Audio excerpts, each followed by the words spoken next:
I have my cement already intact. Mm-hmm. I have my gravels already intact. I have my reinforcement, the roads and everything already intact after making the bill of quantities.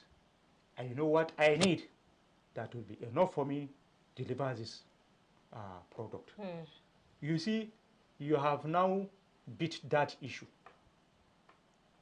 If in the next 3 months, the next 5 months, the next 6 months, the price has gone up, you are already beyond that because you Mm-hmm. already have your material on the Yes, side. yes. That's how many developers, so many developers are doing now in order to beat that trend. So, uh, unfortunately, before they deliver, there are those items that are going to acquire at the finishing level. So, perhaps before the completion, instead of 50 million, it must have gone to 60 or 70. Well, they can explain things to their stakeholders. If it is captured in the original agreement between them and their stakeholders. Why you have problem is that if these action, these issues, these challenges are not captured in the original agreement, it will become an issue. By the time you are telling a stakeholder, you said 50 million, I gave you 50 million. What's what Why are are you you trying telling to me to say? increase money now? Yes. I will never agree. We'll go to court. And then this man knows that whatever he does, he cannot deliver because he has not got extra money to deliver. So the matter will linger. He has not continued with the development. The matter has not been settled. The matter has not been settled. Instead of 16 million, it has gone to 70, 80, 100. Before the final, he cannot perform magic if he doesn't have the money. Not at all. So the developers may make sure that I tell the off-takers, these are the challenges. I intend to deliver this product in 1 year period or in 2 years period. And he must make sure that no matter the challenge, he delivers. So in the course of that, since it's 1 year, anything can happen within now and 6 months. You have to bear with me, and I'm going to adjust the course, and you will call you for a meeting. Always call for a meeting with the stakeholders and be briefing them for them to make sure that they are not shortchanging them. If you do that, everything will be okay. But some people now, yes, the cost has increased. If it has increased by 20%, you will claim that it has been increased by 50%. These are the things, the sharp practices that is not good. These And are the so off-takers many years. will always feel that developers are shortchanging them because of the challenges. They use the challenge again to their own advantage. Yes. Thank you so much for that analysis, Town Planner Omar. Ah, well, we still have a lot to discuss. And the real estate fraudulent activities that is going on is, you know, something that needs to be regulated. And so far, so good. We have some organizations that are affiliated to the real estate sector. And I know that some of them would have, one or two things to want to contribute in tackling all of this. But now let's look at the regulatory framework in the real estate sector now that allows for these sharp practices to thrive. What can be done to address this gap? Because it's a gap. There's a space in there that needs to be filled. And how do we fill this space? Okay. The regulators, we have regulators from the NGO side. We are talking of the professional bodies, Nigeria Center Planners, Council of Registered Engineers, Nigerian Super Architects, and you have the ARCON also. You have Town Plan Regulation Council, TOPREC. You have we have a whole all lot of them. of them. Yes, we have the regulators, we have the institutes. All of them are there. And you cannot be a member of all these professional bodies if you don't have the qualification to be registered. So first of all, those people that are the real professionals, the ones that are registered, you don't always have this practice from them. Though these issues are terms in terms of characters. You can have somebody that is a registered professional but involved in the sharp practices. Yes. You cannot rule out that. Exactly. But majority, if you want to get people that are right that you want to characterize. If you have private development, make sure you have this professional to supervise your work, to construct your buildings and all of that. And then on the government side, development control is there. In all the states of the federation, they have Department of Development Controls. Before you commence development, you must present the right title document. They must make sure that they are the rightful owner before they give you approval. Even in the process of the approval, they must make sure that you are developing in an area that is allowed for that structure to stand. You cannot go and develop residential houses, residential development in an area that's meant for commercial. Exactly. Exactly. So you cannot go and develop an industry in a residential area. So that is why we call it development control. It controls the development to make sure that people develop where they are rightly supposed to develop. And then when you are giving approval, it doesn't stop there. Are you building according to the approval? Because some people will go and commence work with some standard materials, or they will not do their foundation very well. If the foundation is not strong, you know the building will not stand. Of course it won't. If you don't have the actual concrete mixing, if you don't have the right enforcement, the rods that are supposed, is it iron 12, is it iron 15, is it iron 20? You cannot go and use iron 12 in place of iron 20. It cannot stand. So we have professionals in this agency that will always inspect the site and make sure that the building that you are developing has everything that has been approved embedded into it. Otherwise, we are going to have problems with collapsed buildings. We're going to come to that, Town Planner Omar. Let's go on a short break, and then when we come back, we have a lot to discuss about. We'll also look at, you know, the police involvement in, you know, trying to sort out all of these issues, if really they are the rightful people to call up to, because we have people that have these cases and then the first place they go to is the police station. And then we also have so many other things to discuss. But viewers, let's go on a quick break, and then when we come back, the discussion commences. Stick around. Get credible and authentic housing news at your fingertips by downloading the Housing TV mobile app. You can also join the Africa International Housing Show live from across the globe through the Housing TV mobile app. The mobile app features live streaming and trending housing news. You can locate the AIHS venue via the app, network with AIHS seasoned speakers, and live chat with exhibitors. You can also order house or building materials at AIHS via this app. Download the Housing TV mobile app now from the App Store and Google Play Store. And don't forget to click on the notification button. Available for both iOS and Android users. Housing TV is also on Star Times, channel 149 decoder.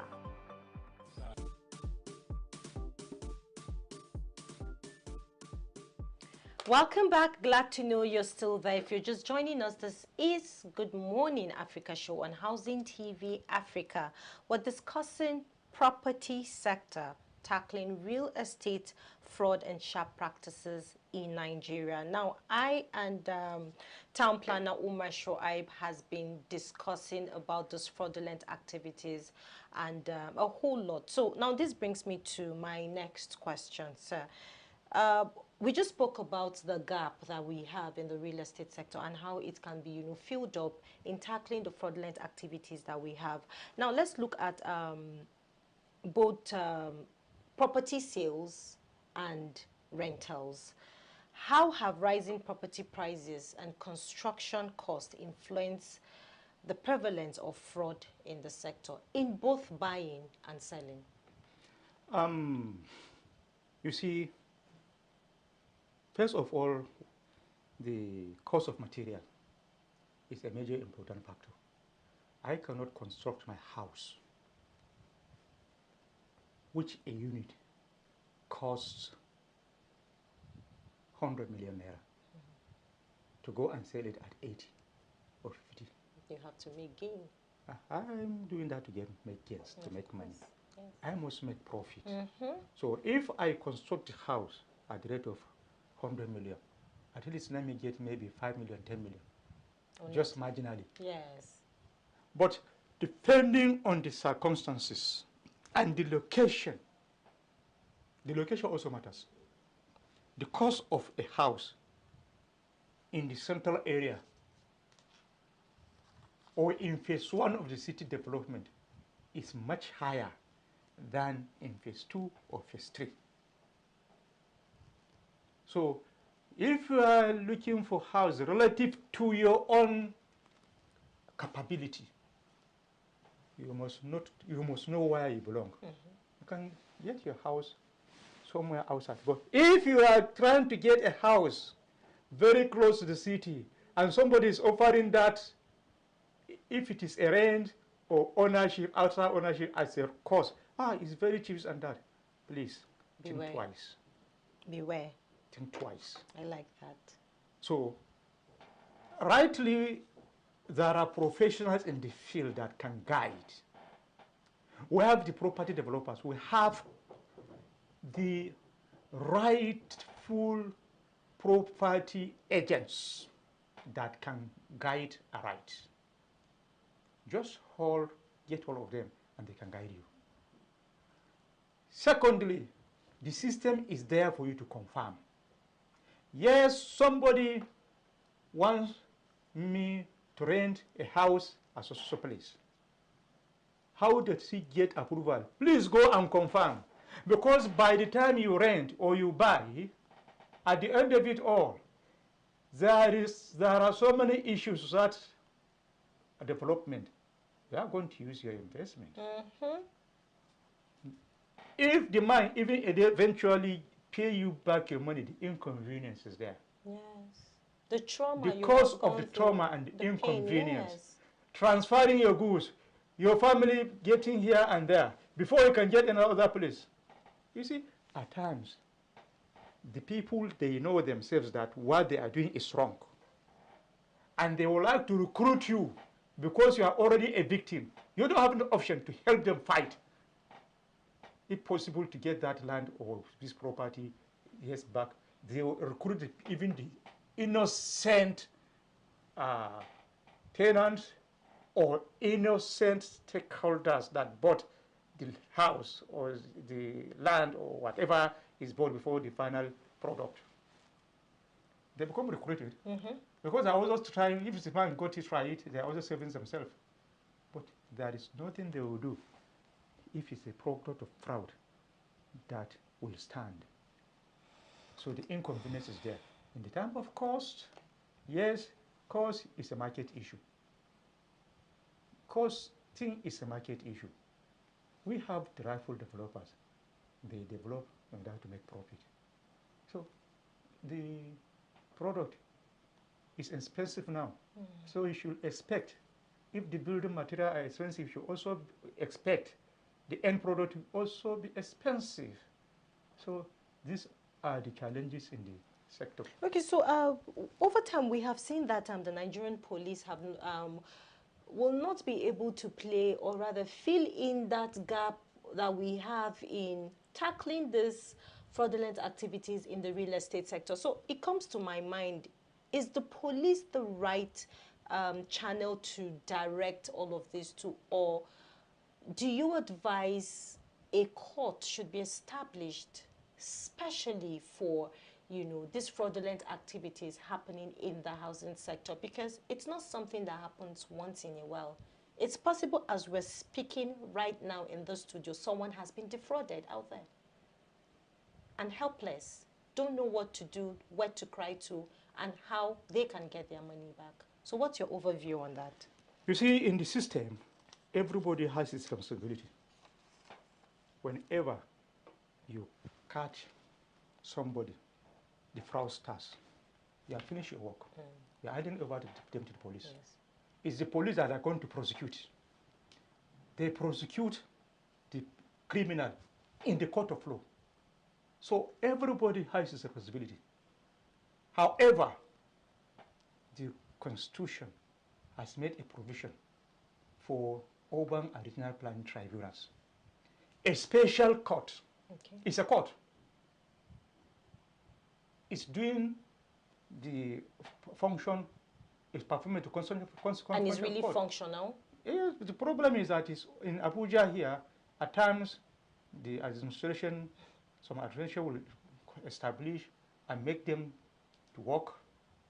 Some administration will keep them to be dormant. Presently, that tribunal is dormant in Abuja. Of course, because there's no recent news or information about what they have done that is out there in the public. So, and I know a lot of persons don't even know that exists. The tribunal is there, but the membership is not formed.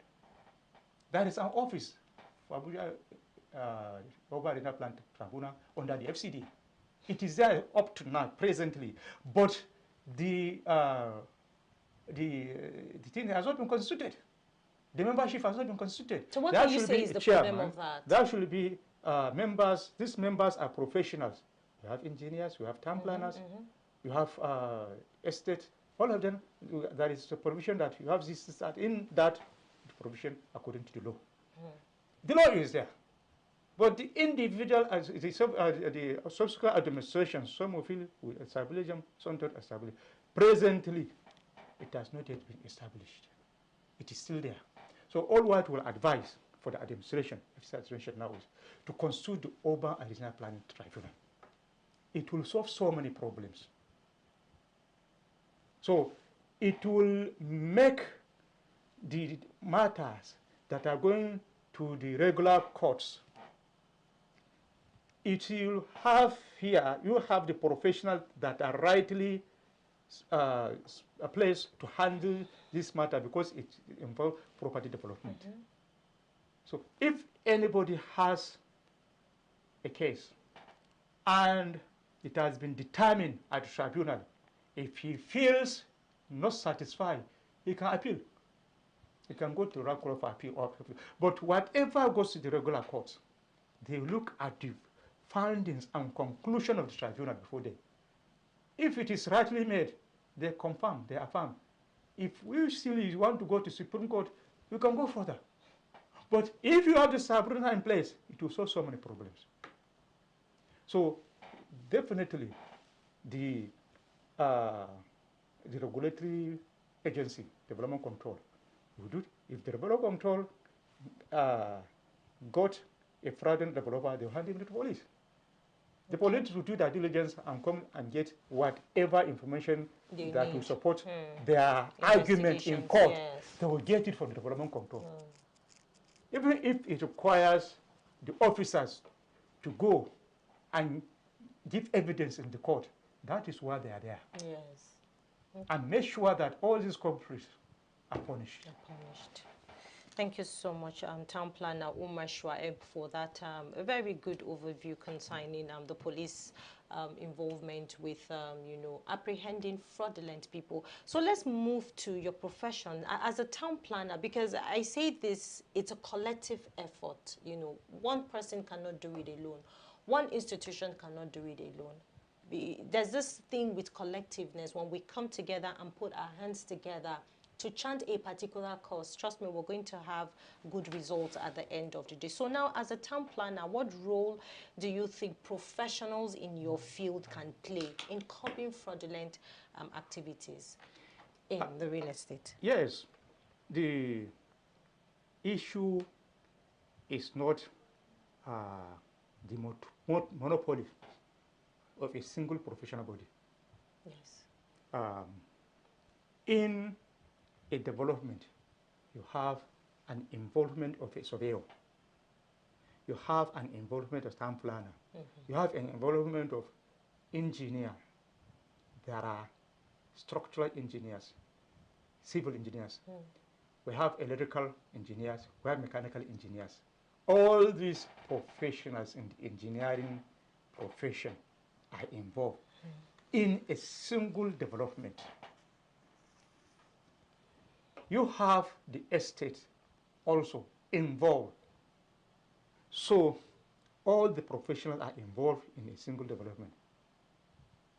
So because the building industry has a professional, we have what we call an Association of Professional Bodies of Nigeria, APBN. And they come and collaborate and make sure whatever challenge that are there in the industry, they tackle it professionally. Whoever is the responsibility on a certain development, if a problem is discovered, is this from the structural aspect of that development? We call the structural engineer. Is it on the building? Who has also builders in the industry? We have COBOL. Yeah.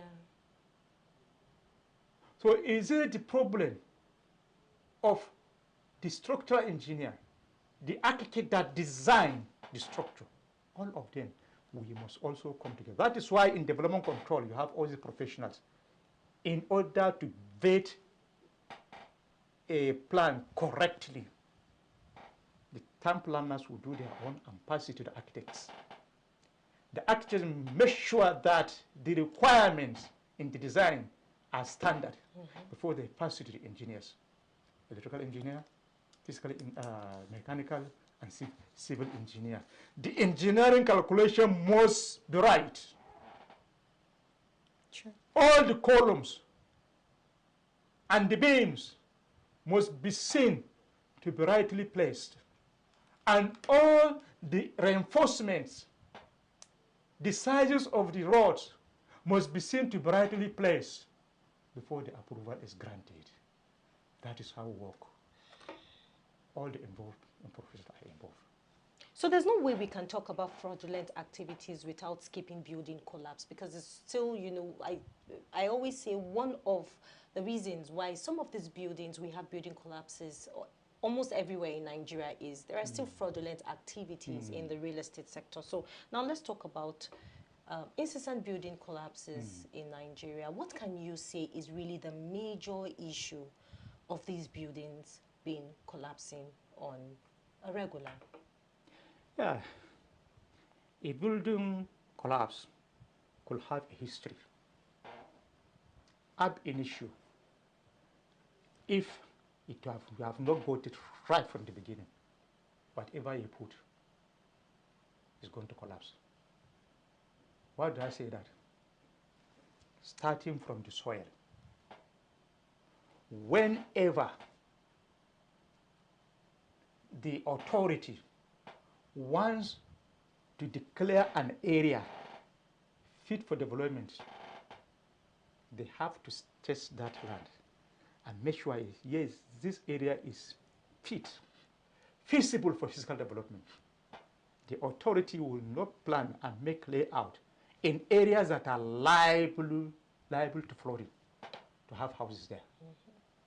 They will not approve for a residential layout in areas where they know the ground is not stable. So if a residential layout or commercial layout is made in this type of area, you know, ab initio, the building will not stand. Yeah. Though professionally, you can build even in an ocean, but you must make a thorough analysis of that ocean before you even put the development that you want to put over the ocean. If it is on land, yes, even if, yes, that area is fit for residential development, the foundation must be right. You must have soil test, soil analysis report must be presented in development control where the engineers will satisfy, yes, this soil is capable to carry the structure. To carry this structure. You cannot go and put 5-story development on a ground which capacity is only 2 floors. And a lot of people don't know this. Yes. You cannot go and put a 5-floor structure with a foundation of 2 floors. It will go down. You cannot go and superimpose and add. When you have already finished 2 floors, approval has been given for only 2 floors. You go and add 2 other floors on top of that. First of all, the approval will be given only for 2 floors. Meaning the reinforcement, the iron that are going to be put from the foundation, right from the foundation, is only for 2 floors. And you are adding other floors on top. These are the issues, or many of them, that will bring about building collapse. If you inform people, do not do this, do not do this, they feel hard on them. But actually building, construction is an expensive business. You either do it, spend your money to do it, or you lose lives. Which one is better? Spend the money, yes, and make sure you save lives. Yes. If you don't have money to spend, don't even get involved in the business. Because you are risking people's lives. So, whenever there is any issue of building collapse, institution collapse, we commence investigation from this route. Who are the people, the professionals that supervise the development in that area? Why do you allow this development to continue? From the beginning, is the soil analysis made? Is the foundation put in? The basket from the foundation, are they of the right investment, reinforcement? Because we dig and make sure that we go to the root and find the basket and see the size of the rods that have come out. To hold that. And that is why in the monitoring exercise, when you give you building plan approval, we have what we call setting out approval. In that setting out approval, our professional will go, the staff of the control department, to make sure that, yes, you are putting up 6-floor structure. The foundation from the beginning can support that 6-floor structure. Yes. If it cannot, we will not give you sitting approval. Exactly. Any time you find out that has been a collapse, so many of these requirements have been violated. If you abide by this requirement, you know there's been no collapse. Anywhere that is building collapse, by the time we dig deep, we find out that somebody must have cut corners. Either the developer, when the monitoring officers have gone, to go and have inadequate mixing of his concrete, or he changes the reinforcement when the monitoring officers have left, and before they come back, he must have casted. They will not see what he has casted. After approving whatever he has put, this and that. So there are so many sharp practices. So many things are involved. So many. Which time will not allow us Exactly, exactly, sir. So we are almost rounding up the Good Morning Africa show on Housing TV Africa. But before I let you go, I just have some few couple of questions to, conclude all the discussions we've been having since. Now, let's look at the government and the private contributions to tackling all of these issues, because the government cannot do it alone. Neither can the private sectors do it alone. There has to be a collaboration and also a partnership. So how can the government and private sector, come together, and also regulatory bodies as well? How can they all work together to create a more transparent and trustworthy real estate market in Nigeria, so that when people are taking out their life savings, are taking loans, are taking their gratuity to purchase a land for them to have shelter for their family, so they can have this rest and assurance that they are putting their money into the right sector? You see, people talk of government, people talk of private organization. The real people that are in government, those that are in private organizations, are all people. And character makes people. Whatever you see that is happening in Scotland, there are laws guiding them. But our characters make us not to have to use the law to do the right thing. Our characters. So the most important thing is the people's character. I like that. So if our characters are good, the government is going to be good, everything is going to be okay. But if we have skilled characters, questionable characters, whatever law that you have will not work. So let's make sure we always have the right people in the right place. And this problem will be a thing of the past. That is just it. Everything as provided by law is already there. And they are made to work. But the people will not allow it to work. For their own selfish reasons. That is it. That is it.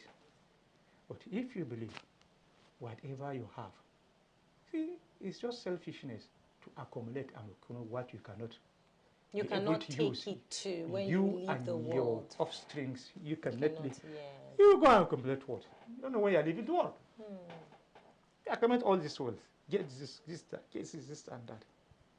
You see, there are people that have all this wealth stashed outside the country. They will not use it. It's wasted. The country will not use it. They will die, nobody knows it, and then they left it to the foreigners there to enjoy the Nigerian wealth. Sorry to say. It's very unfortunate. Very, very unfortunate. So I want us to, educate the viewer. Being someone who is a professional in the built environment, just kindly list out the right process, the right papers in which subscribers, would ask for the moment they want to purchase these properties. First of all, this development, does it have the title document? Yes, it has. So confirm, is the person whose name is in the title document, is he the right person you are dealing with? You have to go to that extent. Also, how will the wrong person, he's not the owner of the document. If you have established that, the next step is establish, yes, he has the building plan approval. If he doesn't have the building plan approval, it's another issue. So when you establish that, I'm free there. Everywhere is there free for you to go. You can go to lands registry, get whatever information that you have, the name of the developer, the name original. There are some land that change hands twice, thrice before it reaches the actual developer. Make sure I follow it all, because your money is there. There are people that want to buy the land and put up 10 billion naira just to have to that develop the housing estate. That money is big. So spend your money to make sure that you are not losing the money to lands. If it means going to corporate affairs, go. Take the pain. Exactly. This land, in fact, there are lands that you cannot buy them. You are going to buy this house, 500 million naira, 1 billion naira, 5 billion naira. There are lands that are worth that. If you are buying a land worth 5 billion naira, how much are you going to put to develop? Up to 100 billion at times. So take your time, even if you are spending 100 million to make sure that you are acquired the right land from the right people. Do that. You are saving billions. Go to development control and make sure that land is developable. You are not buying a land that is on floodplains. There are so many of developers that are in floodplains now. Anytime there is heavy rainfall in Abuja, those people that bought their lands along the airport road, I don't want to mention the estate. That is a very notorious estate there in the airport road. Very notorious. Anytime there is flooding, you hear the name of that estate. We know how that estate was built. So many people went and bought. And whenever there is rain, they don't have sleep. They don't sleep in the night. Because there are so many instances where people's lives were lost in the night. Due to the flood. Yes. Flooding. So make sure that, yes, where you are, if you are an off-taker, where you are buying that your house is not on floodplains. If it is on floodplains, you will not even be given building plan approval. There are people that manufacture approval. They manufacture approval because they go and have their building plans approved, backdated. People that are out of service will go and sign to be given money. Perhaps the people just former staffs that are involved in these sharp practices. By the time you go for investigation, you go to development control, you find out that it's not in the record. So do not go in. Thank you so much, Town Planner Umar Shuaibu, for that very, very educative steps in which subscribers can, you know, get the right information before they acquire their property. So looking forward briefly, because we're almost wrapping up, looking forward, what steps should be taken to ensure a more secure and fraud-free real estate environment in this country, briefly? Briefly, I've already mentioned them. I've already mentioned the developers themselves, the off-takers themselves. As a developer, make sure that the land is rightly owned before you buy. As an off-taker, make sure that the developer has a title, has building plan approval, and he has abide by all the requirements of the building plan approval. If you have got all this one, you are satisfied, go ahead. But if there is any problem, I'm assuring you that you have problem along the way. And don't let the developer deceive you. You know, have you got deep in approval? But I've got to development. No, the matter is on process now. You see, this and that. Just come and buy it, because so many people are there. You're going to lose it if the next one month he didn't come. Other people are going to let him sell to other people. Yes. Huh? Because I know I save my money. I can have other places. There are so many of them. So if I have not got your land, does not mean that I cannot get that anywhere. Yes. So if you find a developer that is as zealous as that, come quickly, other people, tell him to get to other people. And you'll be surprised if you're going to get the next 6 months, you'll still be looking for offers. Thank you so much, Town Planner Umar Shuaib, former coordinator, Abuja Metropolitan Management Council. It's always a delight to have you in the studio discussing this very, you know, very worrisome topic. Thank you so much for coming. Thank you very much for having me. I know the viewer have, you know, enjoyed our conversation so far, and welcome. they have learned a lot Yeah, from yeah, you. welcome. Thank you so much. Thank you. So, viewer, you've heard everything we've discussed today on the Good Morning Africa show. We hope that you've learned one or two things from today's episode. Thank you so much for watching. You can watch this episode and subsequent episodes by subscribing to our YouTube channel, Housing TV Africa. You can also follow us on all social media platforms at Housing TV Africa. And good to say, the Housing TV app is on Google Play Store and Apple Store for your use. So quickly go there, download to stay connected and get all the necessary information you need to know in the housing sector. I'll be coming your way with another very interesting discussion on the Good Morning Africa show. Thank you so much for watching. I am Yemuna Bagududu. Enjoy the rest of your day. Bye-bye.